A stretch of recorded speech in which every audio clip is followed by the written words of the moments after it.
yet to go over, but I thought I'd give you this handout because it's actually a pretty good handout as far as all-encompassing, and you can keep in your camera bag.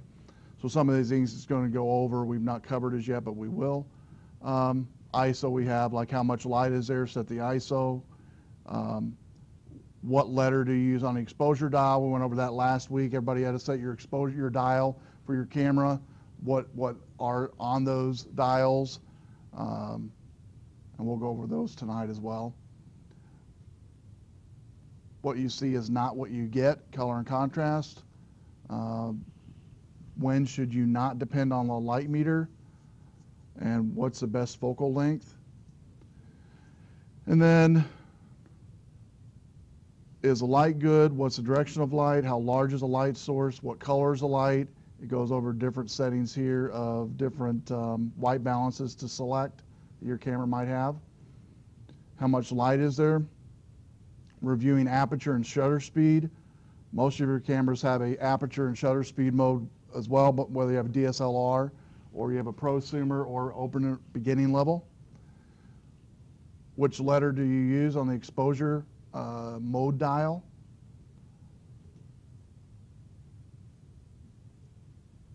AV or A for depth of field. Then it gives some graphs and charts for how much light you have in your room, in your area, what kind of depth of field that you want, whether you want a lot of depth of field, least amount of depth of field. It even gives a breakdown on some of your cameras where they give alerts of how your camera knows that there's a problem.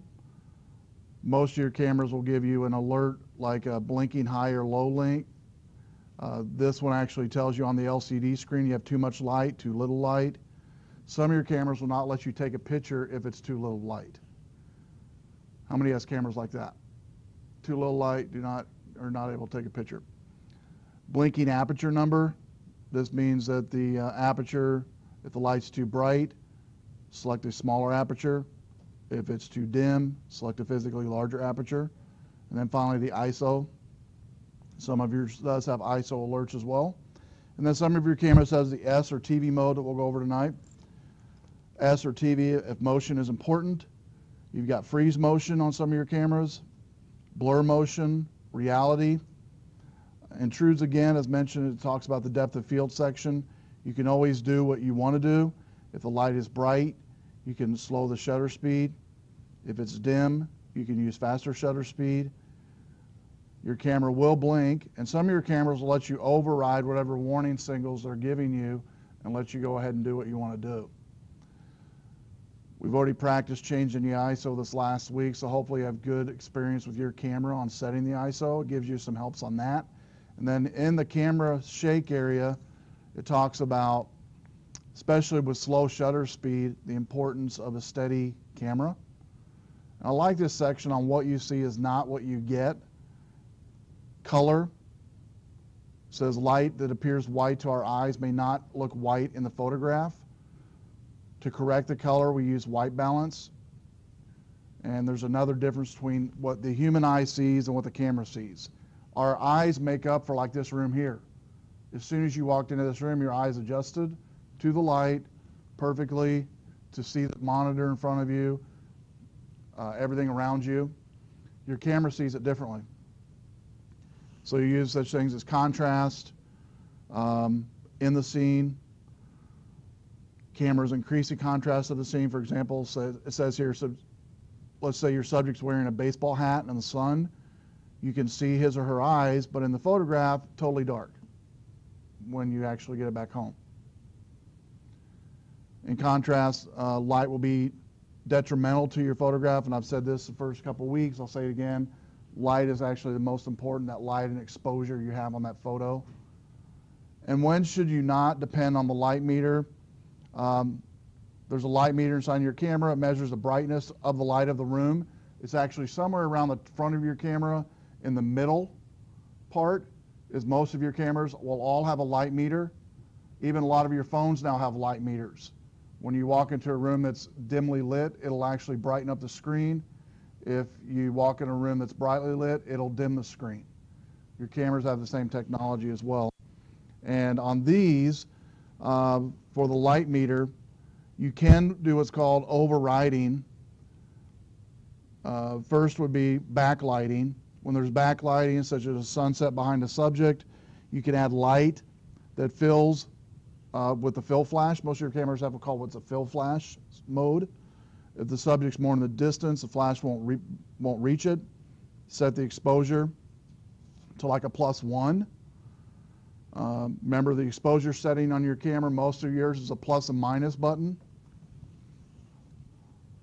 And then richer color, override 2. You can make the color richer and still lives and landscape by underexposing. You can set the exposure to say a -1. And then the third tip on overriding light meter is bright or dark subjects in the sun. The light meter thinks everything is medium colored. And when you photograph something that isn't medium colored, meaning kind of medium light, kind of in the shade, the exposure will be wrong. For example, if we photograph a glacier in the sun, which you won't do around here, it will be too dark. If you're close up to a black dog in the sun, the dog will appear gray, black, not black in the photo. Even though you see it in the LCD as pure black, it'll come out gray, black. And so in order to do that, you can actually go in and expose by adding maybe a plus, say a black dog would be like a -1 or 2 on your exposure compensation. And if you have your camera, if you actually look at it, we'll talk about it more tonight, but a plus-minus circle or a plus-minus button you will have somewhere on your camera, either in the menu or in a physical dial itself. That's what it's talking about on the exposure, plus or minus or 0 is what it's talking about. And then it goes into focal length, what the best focal length is after you press the shutter release to check your LCD screen. If there's blinking area on your photograph, the areas are generally overexposed. On some of your Canon cameras, you can press a disposition to see the little blinkies show up. If your camera doesn't display the blinkies, you can look for the spike in the right end of the histogram, which we talked about last week. If it's overexposed, you can have issues with being grainy. And then the next day it says here, when you pick up your camera, make sure it's set. Check to see if you have any setting needed to be changed.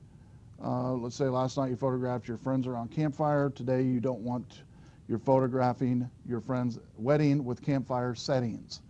And so anything you set your camera at last will actually be there next time. It does have a website for this Jim Beecher, great resource. Has other stuff on that site too. So that's that one. The next one is the basically a breakdown of what we went over in more detail. So let's go ahead and start that one. He breaks down it in this way that there's 3 countries when it comes to your camera. You've got your ISO, which you did last week, your lens opening, and your shutter speed. Your ISO is basically the sensitivity you have. Your camera has to light.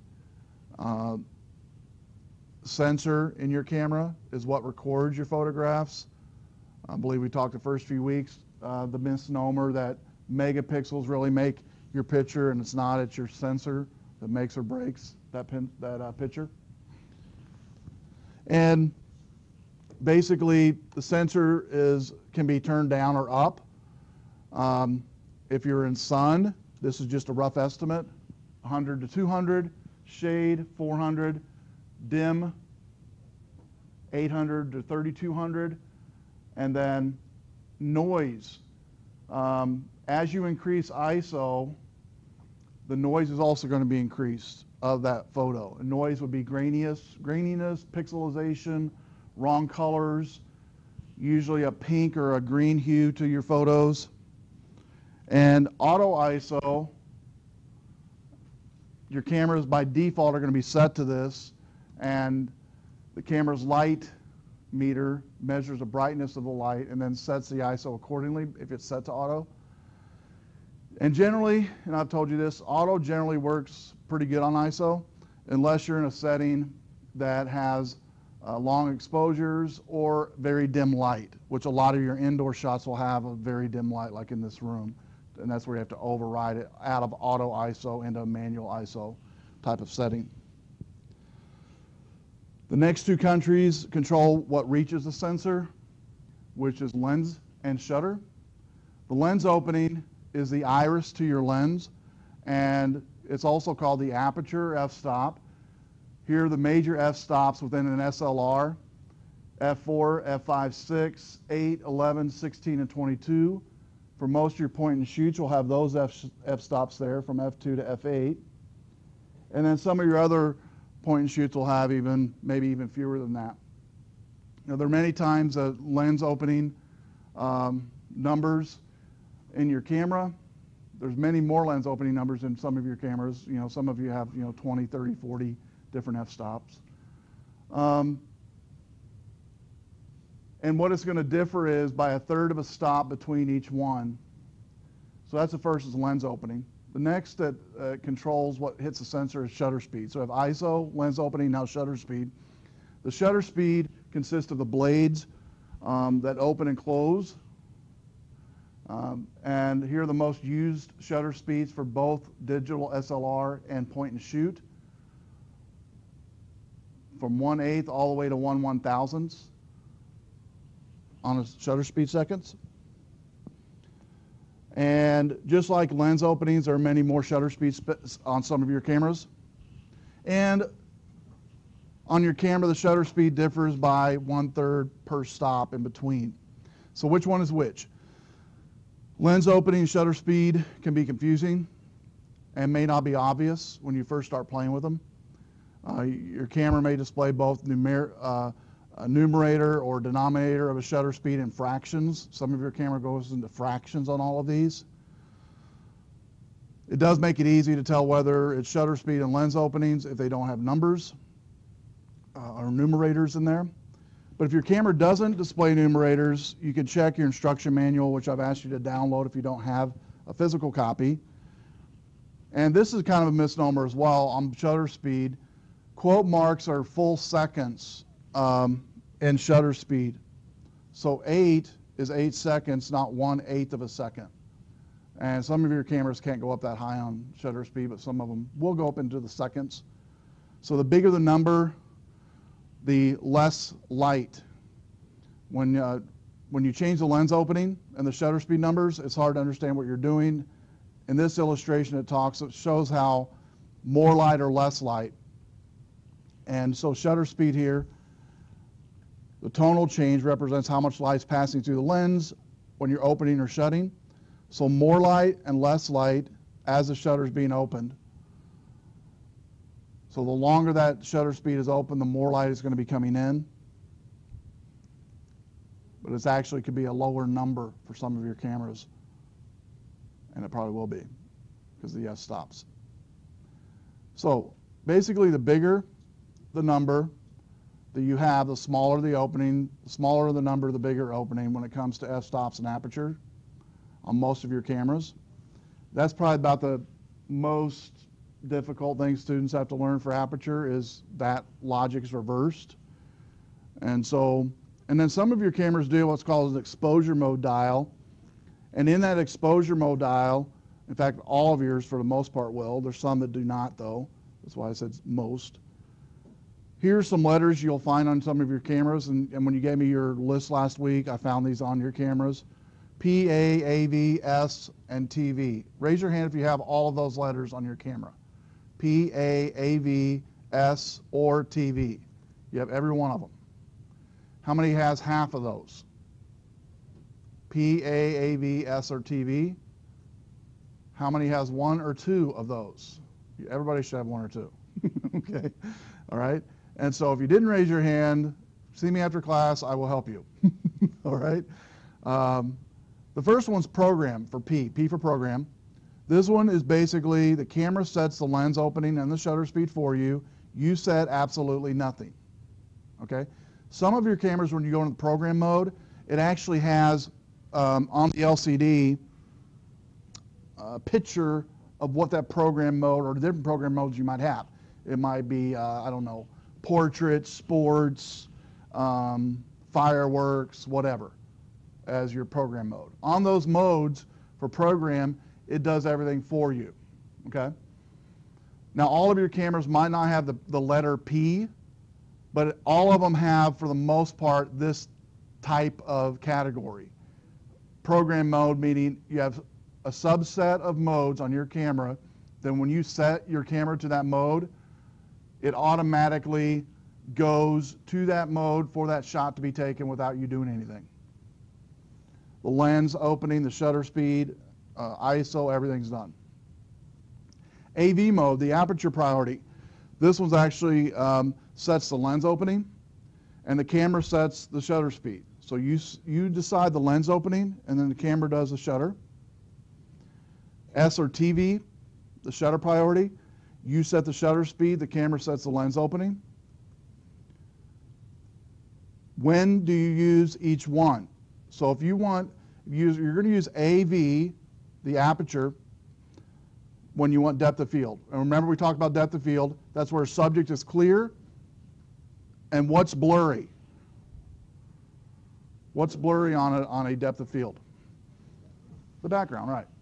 And so with this mode, it allows you to get that effect.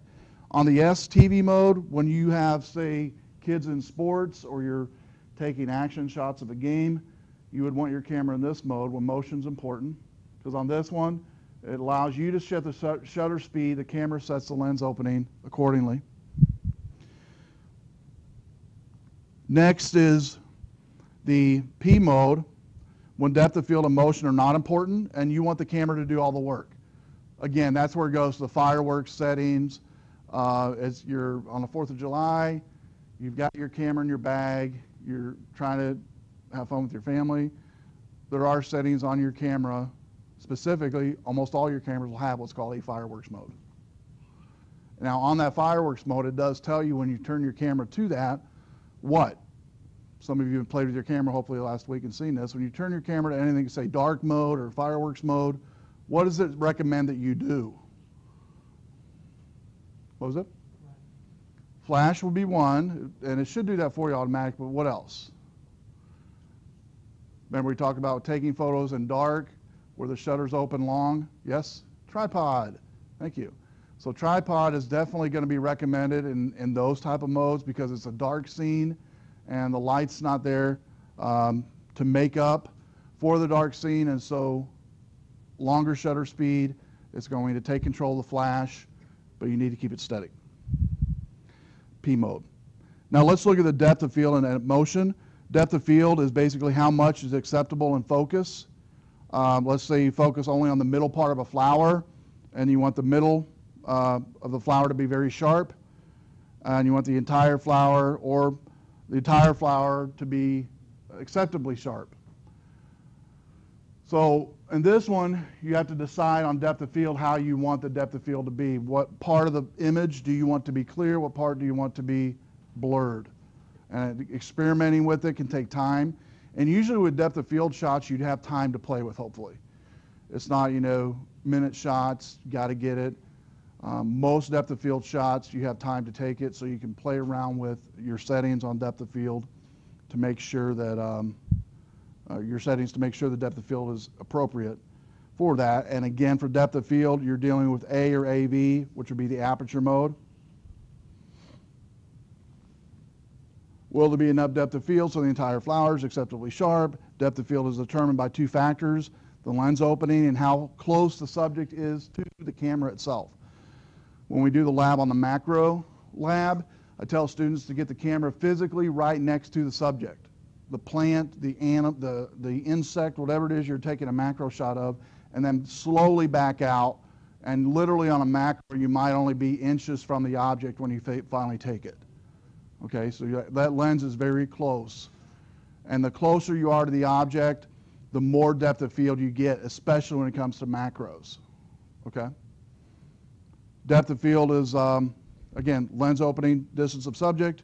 Lens opening on a SLR, an f-stop of 4 thereabouts for less depth of field, f-stop of 22 or thereabouts for more depth of field, and you need bright light to use the f22. Point and shoot, which most of you have in here, have lots of depth of field at all times and at all lens openings. By default, they're developed to have a lot of depth of field. So that's why a lot of times you guys are using your point and shoot, and you're taking a picture of something, and you hold the button halfway down, it's just sitting there going crazy. The lens is just going nuts. It's going back and forth, trying to focus. You ever had your camera do that before? And you're wondering what's happening. It's wanting to know what trying to find that subject to focus in on to get that depth of field. That's where the benefit comes of the M mode, the manual mode, which we'll talk about in a little bit, where you can override that focus to where it doesn't do that. Doesn't do that autofocus. Because you can set most of your cameras to manual focus and do it yourself, which you don't have the jumping back and forth then. So on this one, again, most of your point and shoots have depth of field by default built in, regardless of what lens opening it is. Good for close-up. Everything is acceptably sharp. So for portraits, for portraits, it's hard to blur the background, but you can do it, and I'll show you how to do it when we do the portrait lab. And then distance to subject. So you have lens opening, distance to subject. Depth of field is critical when photographing a flower, for example. It's because the depth of field decreases as you come closer to the subject. If everything in the frame is more than 15 feet away, depth of field doesn't matter because you lose it after that. So the closer you get to the subject, you're going to get more depth of field. So depth of field is critical, important, or not enough, depending on your shot. So if it's critical, you need to be very close to your subject. If it's important, somewhat important, under 15 feet. If it's not important, more than 15 feet. Pretty simple, right? Pretty good range, and that pretty much goes with all cameras. The depth of field myth is depth of field is not dependent on focal length. Focal length is whether your lens, your zoom lens, is set to wide angle, telephoto, or in between, which none of us have. Okay, when you first start getting cameras, you're not going to have the wide angle. You're not going to have the telephoto lens, and that's a misnomer. Depth of field is the same if your lens is set to wide or if it's set to telephoto or if it's a regular lens like you and I get when we purchase a digital camera or SLR camera. Motion, the S or TV buttons on your camera. You're going to use this if motion's important. The motion could be in two locations, the subject and camera. Subject, meaning what you're taking a photo of. 1/1000th to freeze the frame. We looked at some pictures last week of people jumping up in the air and being frozen in the frame. You need to have bright light to use this, and that's why generally with most of these motion photos, it's taken outside anyway, for the most part. Now, if you have an indoor event, most indoor events are going to be brightly lit. Again, no problem. It's going to have a lot of bright lights on whatever event for the most part. We use 1/8. If you wanted to blur motion, 1/8 of a second on this one for depth of field. And basically that's going to let, like the kid jumping up in the air, when they come down, you'll see blur of the feet or hands. You need dim light to use 1/8 as well as a tripod because the shutter speed is going to stay open a little bit longer. Camera shake is the next one. So we looked at the subject first, what it needs to be set at on this. And camera shake occurs when you are using slow shutter speeds and you're using a handheld camera. And you may get camera shake when you're taking photos out indoors without flash. And to avoid camera shake, you need the exposure mode dial to S or TV, the shutter speed to at least 1/60th of a second to avoid it. Anything that's basically below that shutter speed needs to have a tripod or some stationary device to set on. So breaking it down, for the P mode, you set nothing. Lens and opening, shutter speed is taken care of. A and AV, you set the lens. The shutter speed is taken care of by the camera. S or TV, the shutter speed is set by you, and the lens opening is set by the camera.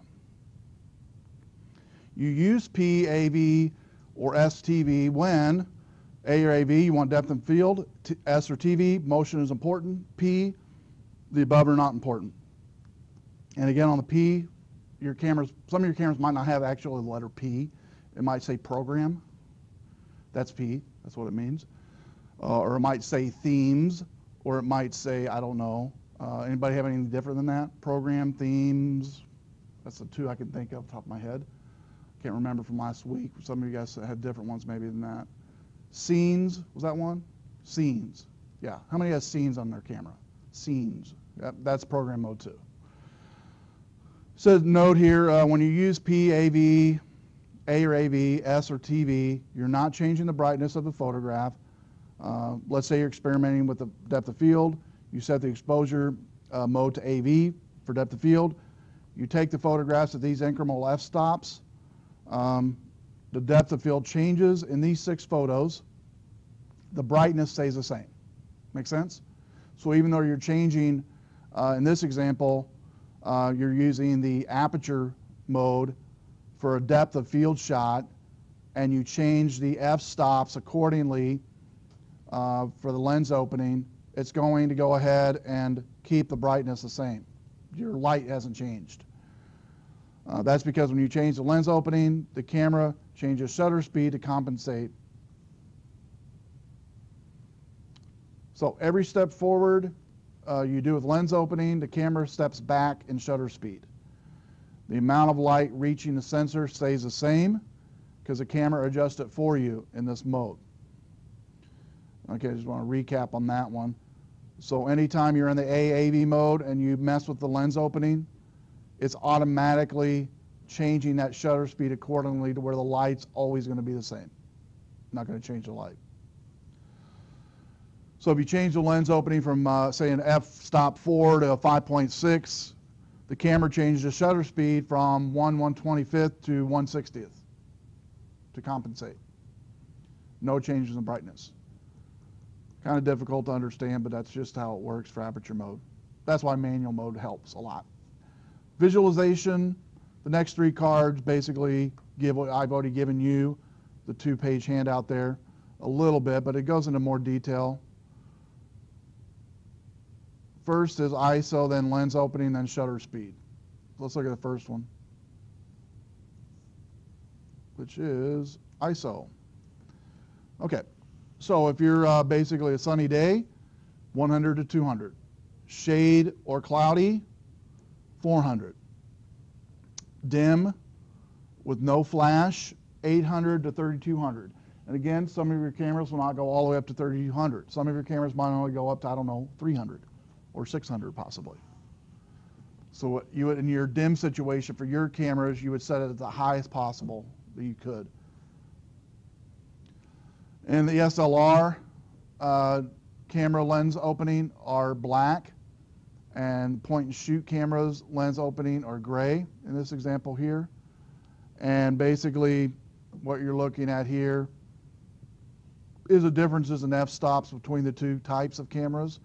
So if you have an f-stop of 8, that's going to be point and shoot. 22 equivalent is on the DSLR.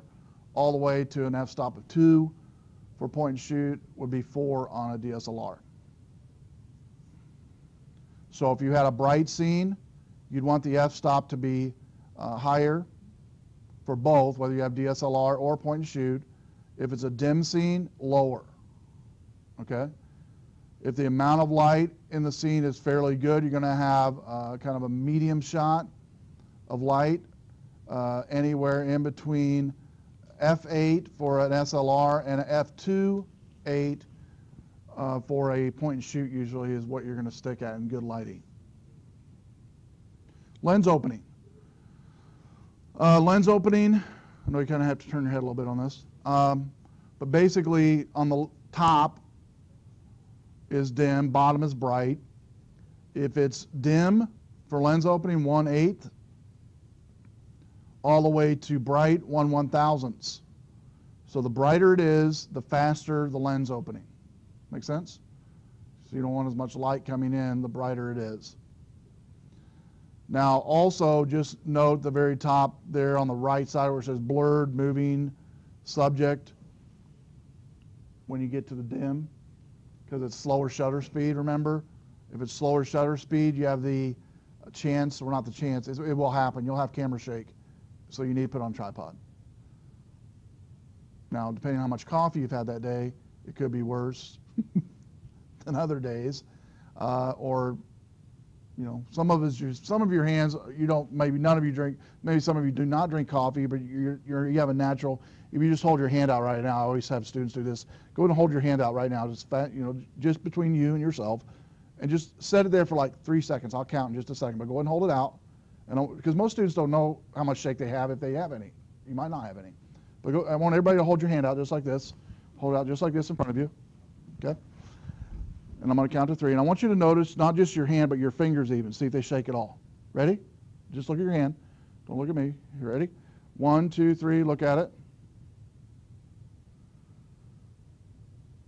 All right, stop. Now, some of you probably didn't notice you had a handshake. Now, where you really notice it, though, is if you were to take your camera and do that same exercise without taking a picture of anything. Just take your camera, hold it out, and just look at it. Pause and look at it for a second. You'd be surprised sometimes how much shake you have naturally. Shutter speed. What you see is not what you get. When you press the shutter release button, what you see is not what you get, because you've got some things here. Contrast increases. Shadow becomes darker on the photographs. It's difficult to have both shadows and light areas on the same photograph. We looked at that last week when we looked at the histogram. You're usually going to have one or the other. Way too bright, way too dark, remember? If it's going to lean, it's going to be one or the other. If the increase in contrast is detrimental, you're going to do the following. You could crop out the bright areas or the dark areas in the scene, physically come closer to the scene with your camera, or zoom in. While I'm talking about zoom real quick, I want to talk about your camera does have what's called physical zoom and digital zoom, okay? Physical zoom is a physical zoom it has, say 1 time, 2 times, 3 times, stop. But some of your cameras will let you go beyond 3 to maybe 4, 5, 6 zoom. But those are all what's called software driven, okay? Digital zoom, they're not hardware zoom. Anytime your camera goes beyond physical to digital, in fact, most of your cameras will stop whenever you've reached that end of physical zoom, and it'll say going into digital, okay? You want to try to stay out of the digital zoom, because the further you're into digital zoom, the more pixelated those images become. So how do you rectify it? Well, if, for instance, I'm too far away from an item and I'm at my max physical zoom, I've got to get physically closer. That's the only way, okay? So let's go back to this here. On contrast, number 2, return to the scene when the light is less contrasty, such as overcast sky or shade. There will be a better day for it. If the subject is close, use fill flash to brighten the shadows. Polarizing filter could darken the blue skies. A graduated neutral density filter darkens bright skies. Set your camera to very low contrast setting. And then white balance. Our visual system corrects scenes as we enter them, as I mentioned earlier. For example, old-fashioned light bulbs produce an orange light. The old tungsten bulbs, which the government doesn't like, does produce an orange light within a room. Or you don't see it, though, until I actually take a picture with a tungsten light. We see the orange light as white. However, the camera attempts to do the same color correction with automatic white balance. For better color fidelity, you're going to set the white balance to match the color of the scene.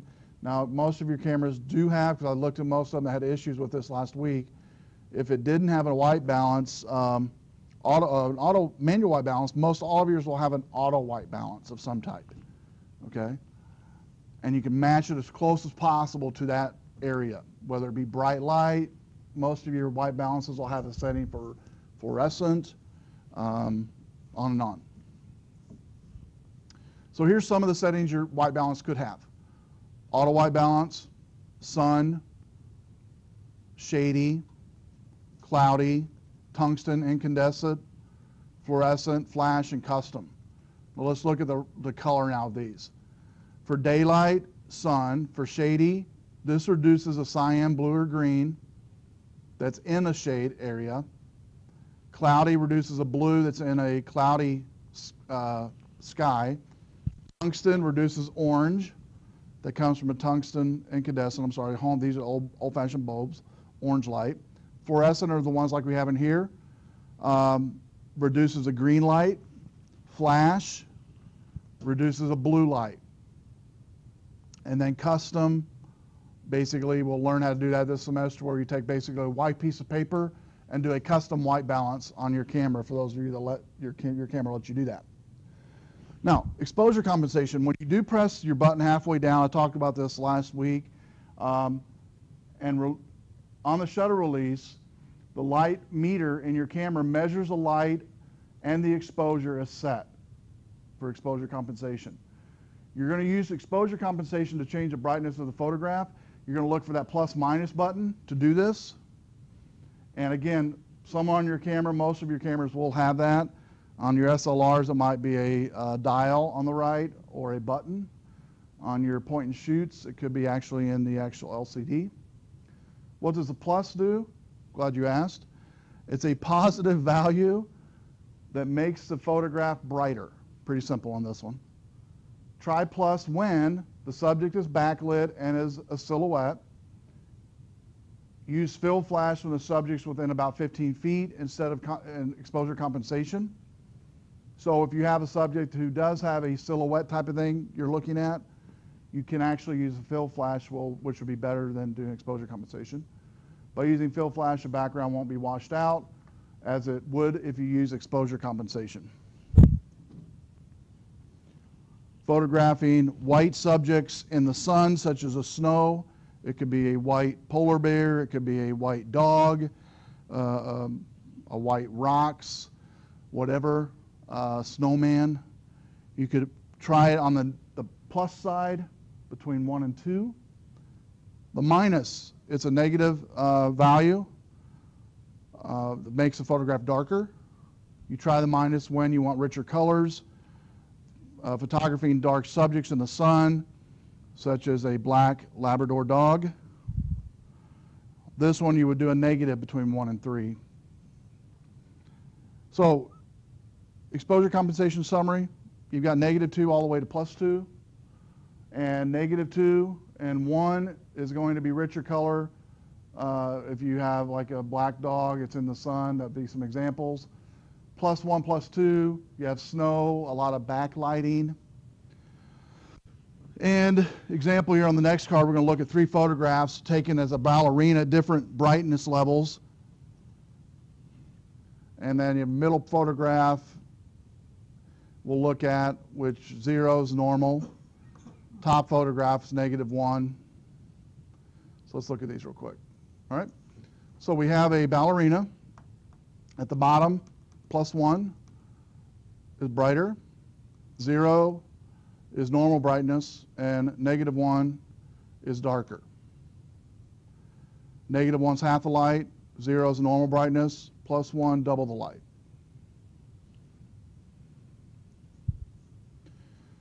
The language of stop, again the 3 country scenario of ISO lens, opening, shutter. There 3 countries are part of the camera union, so they have what's called a common language called stop. The language is simple, 1 word. Definition of stop is the quality of light. 1 stop. Stop does 2 things, double and halve. So doubling, when you go positive, and as you go negative, it's going to halve it or divide it. So if you add a stop of light, the quality of light doubles. If you add another stop of light, it doubles that. If you add another stop of light, it doubles that. It keeps doubling what you had before. Subtracting does the exact opposite. It halves it. So if you start with, say, a 4, you subtract 1, it brings it down to 2. You subtract another one, it brings it down to 1. So an example for the language of stop is easy with ISO.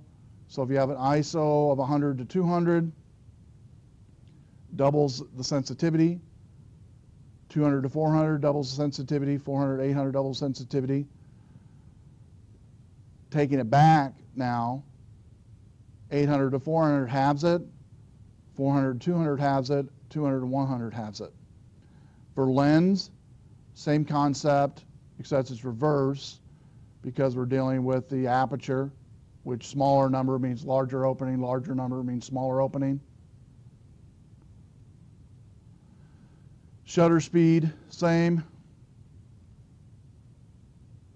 So, going down to trading apples, one could use a language of stops. For clarity, we're going to keep going on to the shutter speed, and so motion, let's talk about that. Motion's important. You set your exposure dial to STV. It sets the shutter speed priority. Your camera sets the lens opening. You want blur. You want to blur the motion. You need a slow shutter speed. You set the shutter speed to say 1/8. Make sure there's lots of light coming through, or there will be lots of light coming through. The camera can't do much about the light passing through the lens. And here are the exposure settings for 1/8, and is going to be an f/16. That's what it's going to set it at for aperture.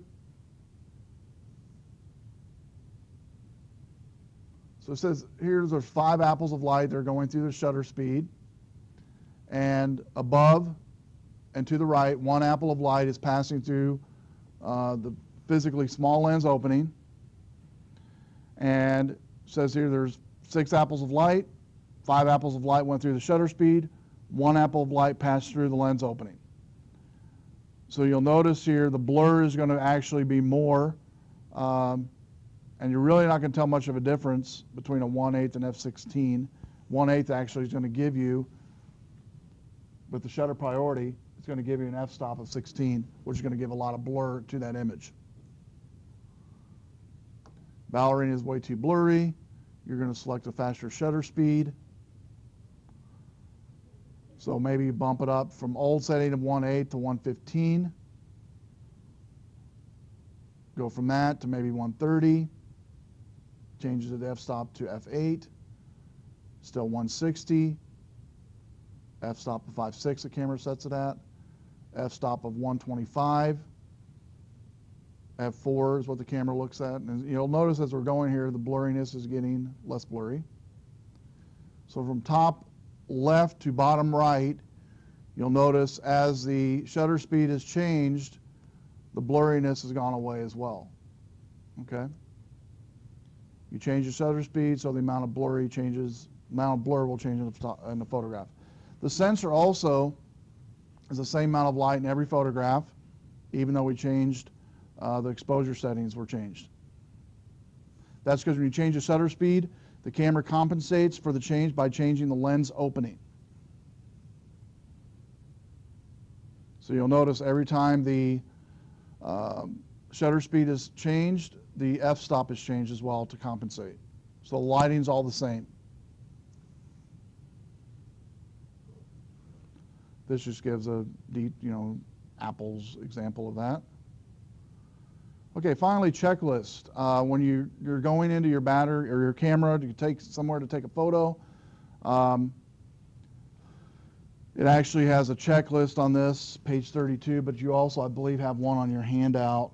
Don't know where that's at. It might not be on this one. Nope, it doesn't. Anyways, on this page here. And by the way, this page is actually on week 4 as well. Battery. Extra batteries are good when you're going out to take photos. How many number of photographs do you have left? What quality is it set at on your camera? Generally, I recommend the JPEG high quality. What's the ISO set at? Coming out of the bag, going to somewhere, not knowing where I'm going, or what kind of day it's going to be. It's always good to set the ISO like about a 200-300. White balance, initially set that to an auto for white balance, and exposure compensation at 0 is what I always set my camera at.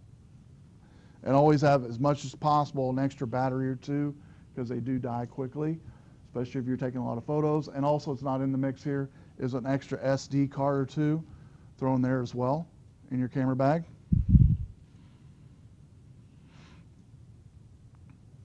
So he does give some default settings that you could consider changing on your camera. And some of these you're not going to be able to do, but some of them you are. Some of your cameras allow you to do the rule of thirds grid, which we've talked about already in here. You can keep that on while you're taking your photo. EV stops. Your camera probably set these increments of 3. That means you have to scroll through many f-stops and many shutter speeds. You can change in some of your cameras the f-stops or the EV stops, f-stops from a 0.3 to say like a 0.5. Auto ISO, your camera is probably set to increase the ISO automatically, and I would suggest keeping it that way initially. If you're going into a setting, though, that, again, you're unsure of, like I said earlier, I always set mine to about a 200 or 300, somewhere around there. And then automatic focus area, your camera, again, is probably already selected to this by default. And it may, the camera may focus on the closest subject. If so, the focus may be on something in the foreground, not the subject. That's why you get that back and forth. And this is the part I want to talk about on your cameras. When you're taking photos, you can actually turn, for most of your cameras, the auto focus off and then do a manual focus only. Now, again, it's not as nice and easy, but you'll get the shot better, okay? As autofocus is easier, I understand, but with manual, you're going to get a lot better shot. And you'll get to learn how to use your manual focus as well.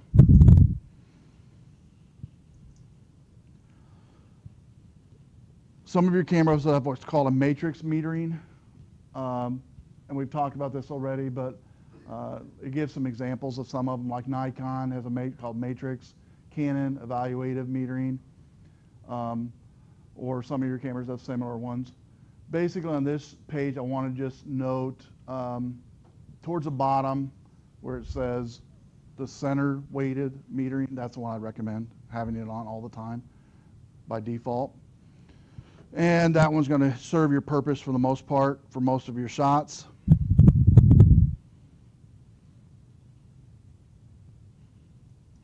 Okay, that's that handout. Now let's go over the take home real quick. And we're going to look ahead a little bit for what's coming up.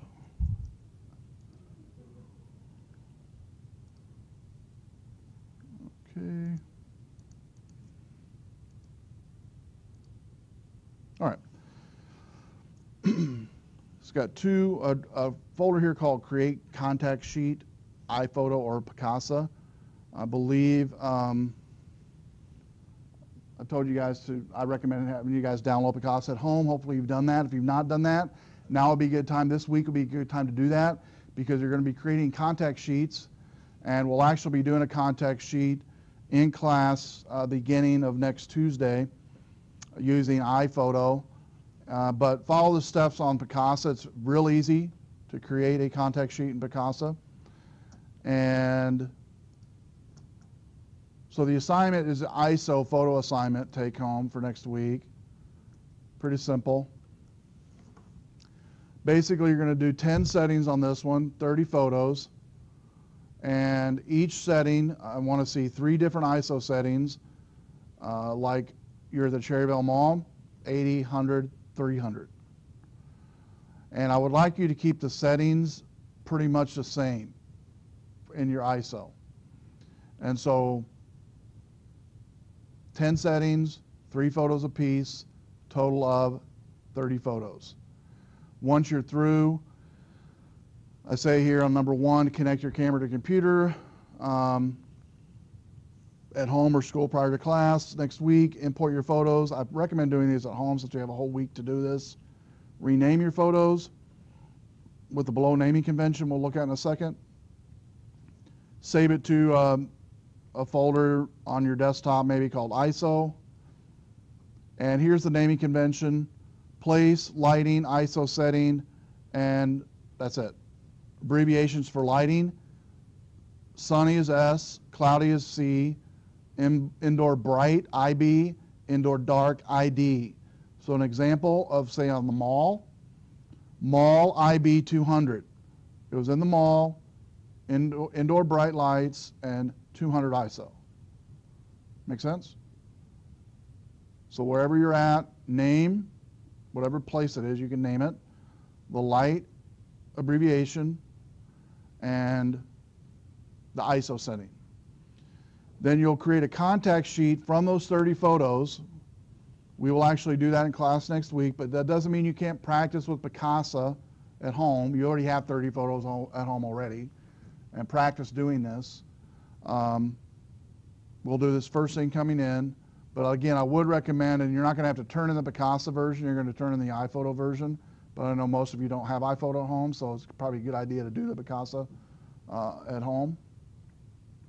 And what you're going to do in class is, after you create the contact sheet, it says here in Photoshop, but we're actually going to be doing it in Picasa or iPhoto.